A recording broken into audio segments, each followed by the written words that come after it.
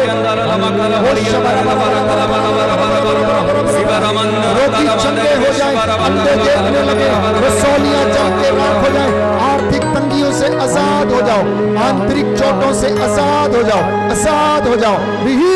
Be healed and cleansed in the name of Jesus। यीशु के लहू का ताजा अभिषेक आप लोगों पर उतरे। हालेलुया, हालेलुया, हालेलुया, हालेलुया, हालेलुया, हालेलुया, हालेलुया, हालेलुया, हालेलुया।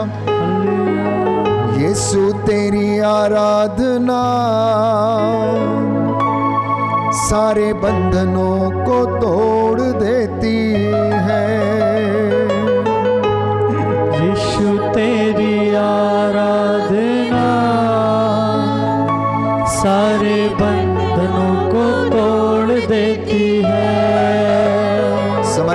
समर्पित करें। जीवन में जो कमी घटी है प्रभु के हाथों में सौंप दें। अपने टूटे फूटे घर को, टूटे फूटी जिंदगी को, टूटी फूटी निराश आध्यात्मिक जीवन को प्रभु के हाथों में समर्पित कर दें। प्यारे भाई, प्यारी बहन, यीशु के हाथ कारीगरी के हाथ है, यीशु के हाथ डिजाइन करने वाले हाथ है, यीशु के हाथ मस्सा करने वाले हाथ है, यीशु के हाथ चंगा करने वाले हाथ है, यीशु के हाथ सहारा देने वाले, उद्धार देने वाले हाथ हैं। वो आपके टूटे फूटे परिवार को, आपकी टूटी फूटी जिंदगी को फिर से संवार देगा। प्यारे भाई, प्यारी बहन, यीशु ने कहा, थके मांदे और बोझ से दबे हुए लोगों, सब मेरे पास आओ, मैं तुम्हें विश्राम दूंगा। मेरा जुआ अपने ऊपर ले लो, मुझसे सीखो, मैं स्वभाव से नम्र हूं, मैं विनीत हूं। प्रभु से कहना, प्रभु मैं तेरे पास आया हूं, अपने परिवार को लेकर, जिंदगी को लेकर मैं दौड़ता हुआ तेरे पास आ रहा हूं। उड़ाऊ पुत्र के जैसे कहना, मैं आ रहा हूं पिता, मैं आ रहा हूं पिता, मैं तेरा बेटा कहलाने के योग्य नहीं, मैं तेरी बेटी कहलाने के योग्य नहीं, मैं पापों में फंस गया था, मैं उलझ गया था, मैं भटक गया था, मैं दुनिया के पीछे दौड़ा, शांति नहीं मिली, लोगों के पीछे दौड़ा, खुशी नहीं मिली, मित्रों के पीछे दौड़ा, आनंद नहीं मिला, मैंने तमाम जगह पर तुझे ढूंढना चाहा, लेकिन मैंने तुझे प्राप्त नहीं किया। अब मैं सच्ची आत्मा, सच्चे हृदय के साथ तेरी आराधना करने के लिए दौड़ा चलाता हूं। प्यारे भाई, प्यारी बहन, बोलो प्रभु से, बोलो प्रभु से। आप लोग जो दूर हो, आप लोग जिनके मन में शंका है, जिनके मन में डाउट है कि ये बातें असंभव है, कुछ नहीं हो सकता, प्रभु का वचन कहता है लूकस के सुसमाचार अध्याय 18 पद संख्या 27 में, जो बातें मनुष्यों के लिए असंभव है वो प्रभु के लिए संभव है।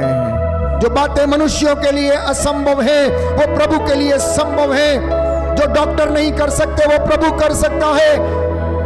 प्रभु यीशु पिता का अब्दी नूर है। प्यारे भाइयों और बहनों, बादशाहों का बादशाह है, वो स्वर्ग से उतरा है मेरे और आपके उद्धार के लिए।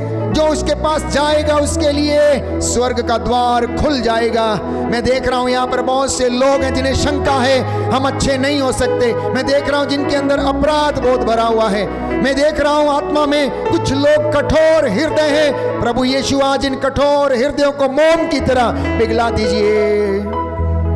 प्यारे भाई, प्यारी बहन, एक बार प्रभु से कह देना, मुझ पर दया कर, ना केदार के जैसे मैं पापी हूं, प्रभु मुझे क्षमा कर, मैं रोगी हूं, मुझे चंगा कर, मेरे जीवन में आर्थिक तंगियां हैं, प्रभु मुझे आजाद कर, नौकरी ढूंढता हूं मिलती नहीं है, इंटरव्यू देता हूं सफल नहीं होता हूं, परीक्षाएं देता हूं फेल हो जाता हूं, मेरे बच्चे मेरी सहायता नहीं करते, बुढ़ापे में उन्होंने मुझे छोड़ दिया, त्याग दिया है, परंतु एकमात्र परमेश्वर तू है जो वचन कहता है कि तू कभी ना छोड़ेगा।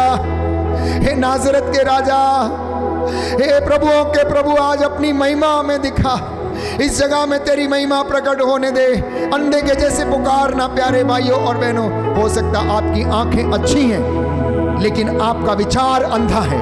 हो सकता है आपकी सोच बुरी है। प्यारे भाइयों और बहनों, हो सकता है विचारों को लकवा मार गया है, हो सकता है सोच को लकवा मार गया है, सुनने की शक्ति को भी लकवा मारा हुआ है, अर्धांग रोगी की तरह जीवन आप हो सकता बिता रहे हैं। प्रभु पूछ रहा है, क्या चाहते हो मैं तुम्हारे लिए क्या करूं? यरीको के रास्ते पर प्यारे भाइयों और बहनों, अंधा बैठा हुआ था। उसने लोगों को फुसफुसाते और आवाज करते हुए सुना। उसने लोगों को सुना कि ईसा नाजरी उस रास्ते से होकर गुजर रहे, इसलिए वो जोर से चिल्ला उठा, बिना किसी शर्म के, बिना किसी लोक लज्जा से उसने जोर से चिल्लाया और कहा, ओ ईसा नाजरी, ओ ईसा नाजरी, मुझ पर दया कर। क्या आप ऐसा बोल सकते हैं? जो चाहते हैं कि शुद्ध हो जाएं, जो चंगे होना चाहते हैं, रसौलियों से आजाद होना चाहते हैं, अंधेपन से दूर होना चाहते हैं, क्या आप ऐसा बोल सकते हैं? अगर आप बोलेंगे तो प्रभु रुकेगा, आपकी आवाज को सुनेगा। आपकी आवाज में वो ताकत, वो हिम्मत, वो सामर्थ्य, वो दृढ़ता, वो पवित्रता होनी चाहिए, तब बोलना प्यारे भाई और बहनों। और मैं आपको विश्वास दिलाता हूं, आज आपके परिवार के बंधन टूटेंगे, माता पिता के बंधन टूटेंगे, आपकी जिंदगी में बच्चों के बंधन टूटेंगे, नशे के एडिक्शन के बंधनों से आप आजाद हो जाएंगे, ईर्ष्या द्वेष वैमनस्य से, लड़ाई झगड़ा मन मुटाव से आजाद हो जाएंगे। प्रभु आपको आजाद करेगा, क्योंकि प्रभु अपने वादों का पक्का है। बोलो आमीन, आमीन, हालेलुया, हालेलुया। हे ईसा नाजरी, हे ईसा नाजरी, ओ दाऊद के पुत्र ईसा नाजरी, ओ दाऊद के पुत्र ईसा मुझ पर दया नाजरी, कीजिए, मुझ पर दया मेरे कीजिए, परिवार पर दया कीजिए, परिवार पर दया मेरी कीजिए, संतान पर दया कीजिए, मेरी संतान पर दया मेरे कीजिए, पुरोहितों पर दया कीजिए, मेरे पुरोहितों पर दया कीजिए, माता पिता पर दया कीजिए। माता पिता पर दया कीजिए। हालेलुया, हालेलुया, हालेलुया, हालेलुया, हालेलुया, हालेलुया, हालेलुया। हालेलुया। प्रभु ये उचित समय है प्यारे भाइयों और बहनों, इसलिए प्रभु से मेल करना, प्रभु से मेल कर लेना। अफेसियों का पत्र अध्याय 5 पद संख्या 16 में प्रभु का वचन कहता, वर्तमान समय का पूरा पूरा लाभ उठाइए। ये पवित्र आराधना में प्रभु आपको ब्लेस करने जा रहे हैं, एक एक को प्रभु यीशु आपको ब्लेस कर रहे हैं। वो हमारे बीच में है प्यारे भाइयों और बहनों, जो कहना चाहते हैं कह दीजिए, जो मन्नतें रखना चाहते हैं रख दीजिए। प्रभु आपके आंसुओं को बेकार नहीं जाने देगा, आपके आंसुओं को बेकार नहीं जाने देगा। प्रार्थना करें, प्रार्थना करें, प्रार्थना करें, बंधन टूटे, आंतरिक चंगाई मिले। आप में से कुछ लोग दुश्मनी से पीड़ित हैं, आप में से कुछ लोग क्रोध की गंदी दुष्ट आत्मा से पीड़ित हैं, आप लोगों में से कुछ लोगों के हृदय पर बड़े बड़े घाव हैं, क्षमा करने में असमर्थ हैं, मनुष्य होने के नाते अनेक प्रकार की तंगियों से गुजर रहे हैं, अकेलेपन के शिकार हैं। Many of you are feeling loneliness. आप में से कुछ लोग संसार में खुशी पाने की कोशिश कर रहे हैं लेकिन मिल नहीं रही। आपके घर में अच्छे बिस्तर हैं लेकिन नींद आपको नहीं आती है। आप में से बहुत से लोग हो सकता है जिद्दी हैं, बच्चे आपके जिद्दी हैं, कठोर हृदय हैं। हो सकता है आप में से कुछ एक लोग वासना से, बुरी आदतों से भरे हुए हैं, एडिक्शन के शिकार हैं। समर्पित करना, समर्पित करना। Offer all your infirmities to the lord, offer all your weaknesses to the lord. आंखों की पवित्रता के लिए प्रार्थना कीजिए, कानों की पवित्रता के लिए प्रार्थना कीजिए, जुबान की पवित्रता के लिए प्रार्थना करना। इस वक्त नतमस्तक हो जाना और प्रभु से कहना, ओ ईसा नासरी दाऊद के पुत्र, मुझ पर दया कर, मेरे पापों को क्षमा कर, मेरे घराने को क्षमा कर, खानदानी पापों से आजाद कर, माता पिता को आजाद कर, हमारे पूर्वजों से चली आई निरर्थक जीवनचर्या, ट्रांसजेनरेशनल प्रॉब्लम, पारिवारिक समस्याएं, कौटुंबिक व्यभिचार से हमें आजाद कर, आजाद कर, आजाद कर। बोलो आमीन, आमीन, आमीन, आमीन। हालेलुया, हालेलुया, हालेलुया, हालेलुया, हालेलुया, हालेलुया, हालेलुया। हालेलुया। आप में से बहुत से लोग हो सकता है आंतरिक चोटों से परेशान है। Therefore you need inner healing. Many of you are suffering from the inner hurts. आत्मा में चोटें हैं, हृदय में चोटें हैं। मम्मी ने दिल दुखाया, पापा ने दुखाया, पड़ोसी ने दुखाया, मित्र ने दुखाया, अधिकारी ने दिखाया। हो सकता है आपके अधिकारी, पल्ली पुरोहित, फादर, सिस्टर, किसी ने आपको कुछ ऐसा बोल दिया जो आपको अच्छा नहीं लगा। आप उसको अब तक उस बोझ को ढोरे, त्याग देना, छोड़ देना पीछे, क्षमा करना। प्यारे भाई और बहनों, यीशु ने कहा, दोष ना लगाओ, तुम पर भी ना लगाया जाए। तुम क्षमा करो, तुम्हें भी क्षमा मिलेगी। पवित्रता में रहो और मैं तुम्हारे घर में निवास पास करूंगा। बोलो आमीन। आमीन। बोल हालेलुया, हालेलुया। हालेलुया। हालेलुया। हे प्रभु यीशु, हे प्रभु यीशु, हे नाजरत के राजा, हे नाजरेत के राजा, ओ ईसा नाजरी, ओ ईसा ओ नाजरी, दाऊद के पुत्र, ओ दाऊद के मुझ पर दया कर। मुझ पर दया कर। हे परम प्रसाद में उपस्थित प्रभु यीशु, हे परम प्रसाद में उपस्थित मैं प्रभु तेरी यीशु, आराधना करता हूँ, मैं तेरी आराधना तेरी महिमा गाता हूँ। तेरी महिमा। हालेलुया, हालेलुया। हालेलुया। हालेलुया। प्यारे भाइयों और बहनों, अपनी पास्ट मेमोरीज को वॉश आउट कीजिएगा, प्रभु के सामर्थ्य से उसे निकाल दीजिएगा। हो सकता है बच्चों के हृदय पर चोट लगी है, उनके पापा ने उन्हें मारा, हो सकता है उनका पापा क्रोधी था, हो सकता है नशा करने वाला था, हो सकता था चोर, उचक्का या लफंगा हो सकता है, जिसने अपने बच्चों पर ध्यान नहीं दिया, इसलिए वो बच्चे अपने पिता से घृणा करते हैं। बच्चों, अपने माता पिता को माफ करो, माफ करो। ये समय है प्रभु के सामने उनके लिए प्रार्थना करने का। हो सकता है आप लोग अपने जीवन में बहुत अधिक परेशान हैं, आपके बच्चे दूर दराज में कहीं देश विदेश में रहते हैं, वहाँ उनको कोई सहारा नहीं। प्रार्थना करना, ये आंतरिक चंगाई का समय है। Let us pray for the inner healing. अपने दोनों हाथों को सीने पर लगाओ, प्रभु से कहना, प्रभु मुझे आंतरिक चंगाई दीजिए। हे यीशु राजा, मेरे अंदर के मन को चंगाई प्रदान कीजिए। Lord heal me from all my inner infirmities. Lord heal me and console me. Lord many a times I go away from you. Lord, many a times I fall away from you. बहुत बार मेरे मन में, मेरे हृदय में चोटें लग जाती, मेरे भाई बहन के द्वारा मैं दुखित हो जाता हूँ। आइए हम प्रार्थना करेंगे।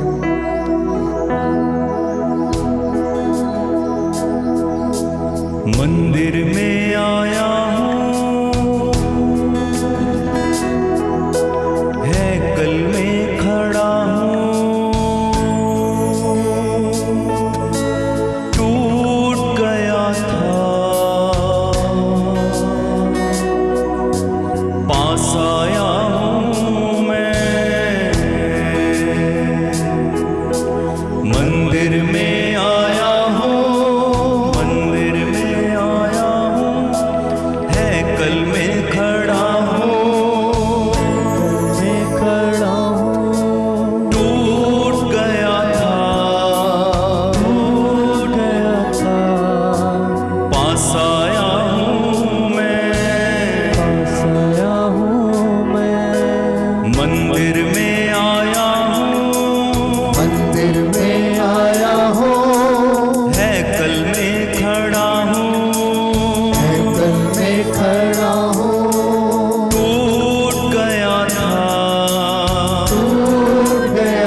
करते जाएं, अपने निवेदन प्रभु के सामने रखते जाना। इस वक्त मैं परम प्रसाद लेकर आपके बीच में भ्रमण करूंगा।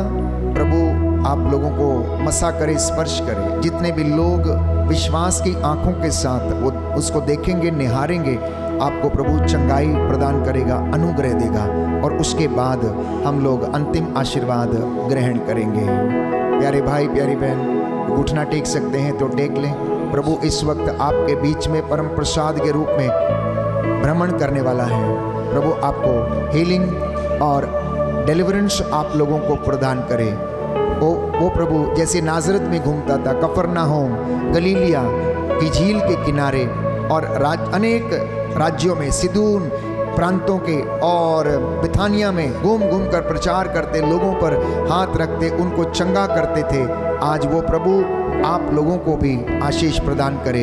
ये यरीको की गलियां हैं, कफरनाहोम की गलियां हैं, गलील की गलियां हैं, नाजरत की गलियां हैं, जहां से प्यारे भाइयों और बहनों जब वो गुजरे तो अंधों ने चिल्लाया, रक्तस्राव पीड़ित स्त्री ने चाहा कि उसके कपड़े का पल्ला छू ले तो चंगी हो गई। आप में से जितने लोग भी आंखों में पानी के बहने से परेशान है, रक्तस्राव से परेशान है, सफ़ेद पानी आने से परेशान है, यीशु का लहू आपके शरीर की नसों में दौड़े और आज, अभी और इसी वक्त आप लोग चंगे हो जाइए। आमीन। यीशु का पवित्र लहू आपके सूखी नसों में दौड़ने लगे, सूखी हड्डियों में आपको मसा प्रदान करे। आमीन। आपके जीवन में जो बेरोजगारी, आर्थिक तंगी है, उससे आपको प्रभु आजाद करता है। आमीन। प्रभु आपके बच्चों को हर प्रकार के बंधनों से आजाद करता है। आमीन। प्रभु आपके लिए अनुग्रह के द्वार को खोल रहा है। आमीन। आइए बड़ी भक्ति के साथ, भाई के साथ इस गीत में शामिल हो जाएं और हम इस वक्त अपने बीच में प्रभु का स्वागत भी करते जाएं। छू मुझे, छू यीशु मुझे छू, छू मुझे, छू यीशु मुझे छू, छू मुझे छू यीशु मुझे छू, छू मुझे, छू यीशु मुझे छू, छू मुझे छू प्रभु से कहें, यीशु मुझे छू,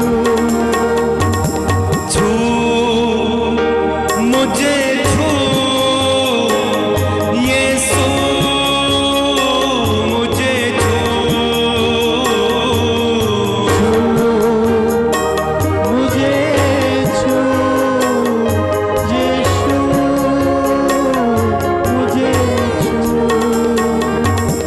छू मुझे जैसा भी हूँ अपनी हजूरी से, गाया छू मुझे जैसा भी हूँ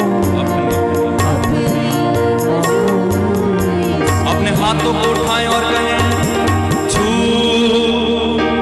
मुझे, यीशु मुझे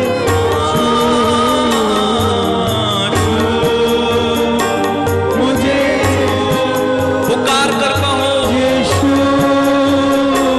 मुझे छू, आपकी ओर प्रभु आ रहे हैं, कहें मुझे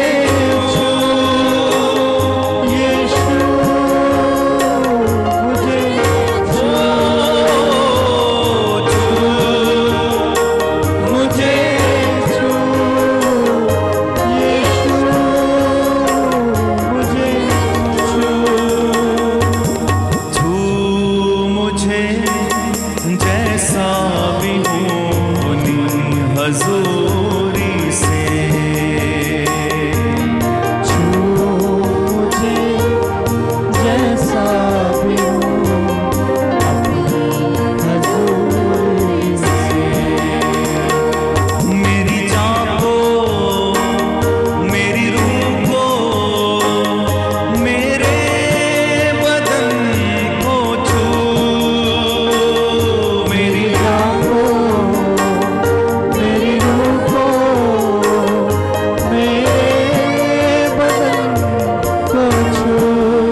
मुझे जैसा भी हूँ अपनी हजूरी से। सोना चाहूं न मोती, तेरा फजल बस रहे। सोना चाहूं न मोती, तेरा फजल बस रहे। जीवन की रोटी मसीहा, तेरा रहम बस रहे। जीवन की रोटी मसीहा तेरा रहम बस रहे।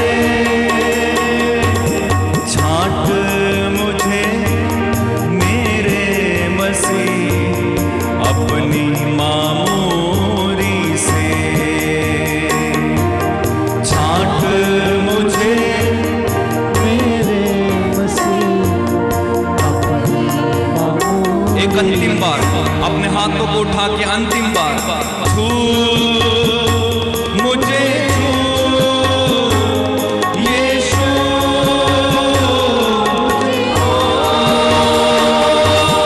छू मुझे, यीशु। और एक बात पुकार करता है, छू मुझे, यीशु हमारे बीच है। यीशु छू मुझे, यीशु। और एक बार गाएं, छू मुझे,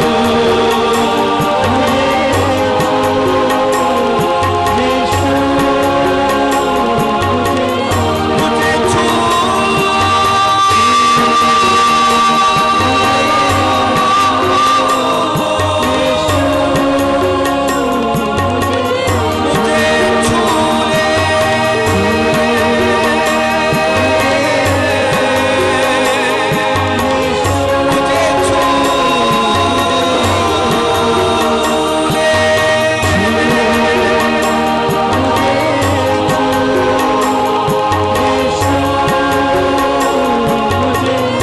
छू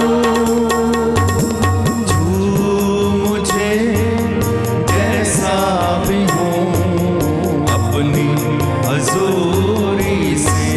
आंखें बंद करें, आंखें बंद छू मुझे प्रभु से कहना, मुझे स्पर्श कर, मुझे चंगा कर। अपनी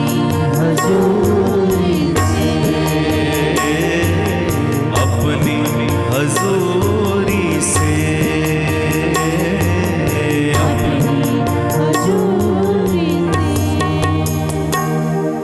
दया करने वाले, चंगा करने वाले यीशु राजा, मैं विश्वास करता हूँ तूने मुझे स्पर्श किया है, चंगा किया है। मैं तेरा धन्यवाद करता हूँ, तूने मुझे अपने वचनों के द्वारा शुद्ध किया, पवित्र किया। मैं वादा करता हूँ अपने परिवार के साथ तेरी सेवा करूँगा। हे प्रभु, मेरे परिवार को, मेरे बाल बच्चों को, चौखट बिछौनों, मेहनत मजदूरी को, नौकरी पेशे को, बिजनेस को आशीष प्रदान कीजिए।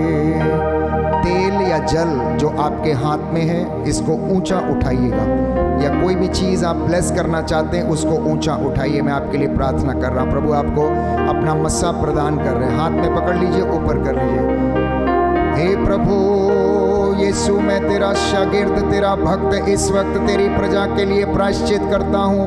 इनके हाथ में तेल और जल जो इस वक्त इन्होंने पकड़ा है, इसे शुद्ध कर, पवित्र कर। इस पर तेरा अनुग्रह उतरे, तेरे पवित्र आत्मा का सामर्थ्य इसमें आ जाए, तेरे लहू का सामर्थ्य इसमें आ जाए। इस तेल और जल को जो कोई प्रयोग करे, जो कोई इसका सेवन करे, ये तेल जहाँ कहीं भी लगाया जाए, शरीर के किसी अंग पर लगाया जाए, प्रभु विश्वास के साथ जो कोई इसका इस्तेमाल करे, उसके शरीर की सारी दुर्बलताएं दूर हो जाएं। हे प्रभु यीशु, यह जल जहाँ कहीं भी छिड़का जाए उस जगह पर तेरी पावनकारी शक्ति आ जाए।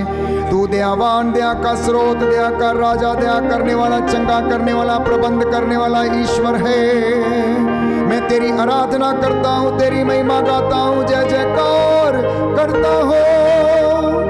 धन्यवाद देता हूँ अपने परिवार के साथ मिलकर। तूने आज मेरे परिवार को नया बना दिया, शुद्ध कर दिया है। तेरा आशीर्वाद, तेरा अनुग्रह मेरे परिवार में सदा सर्वदा बना रहे। मेरी प्रार्थना सुन उद्धार करता यीशु प्रभु के द्वारा।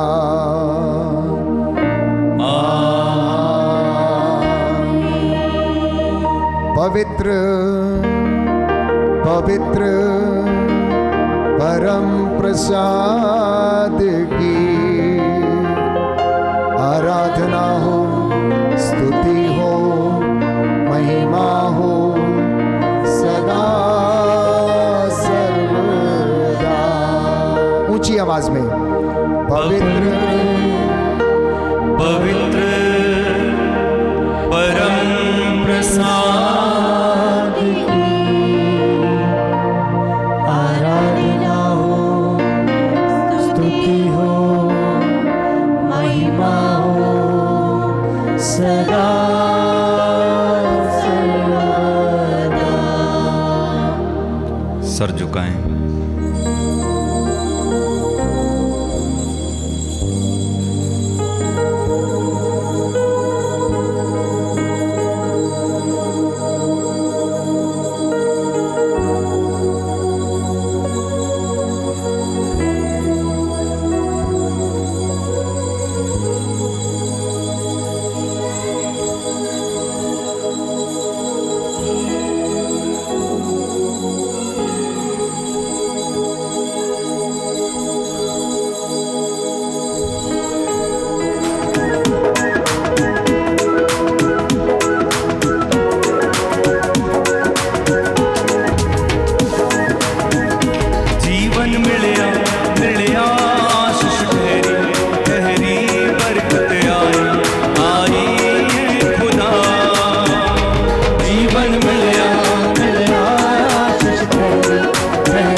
बोलिए हालेलुया। कितने लोग आनंदित होकर जाना चाहते हैं? पक्का? एक लास्ट बार, ठीक है? जिसको नाचना है नाच सकता है। कम ऑन, चलिए मिलकर गाएंगे।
जीवन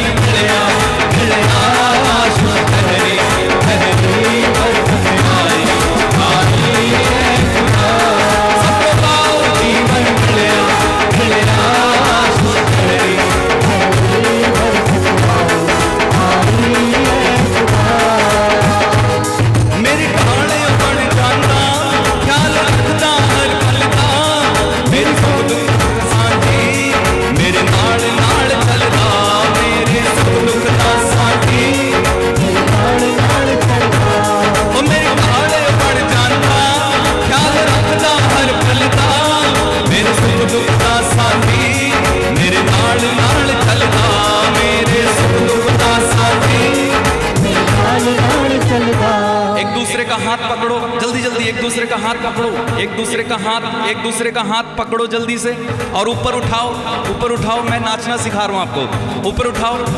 ओके, आप थोड़ा हिला के 1 2 ना मैं अकड़ा ना मैं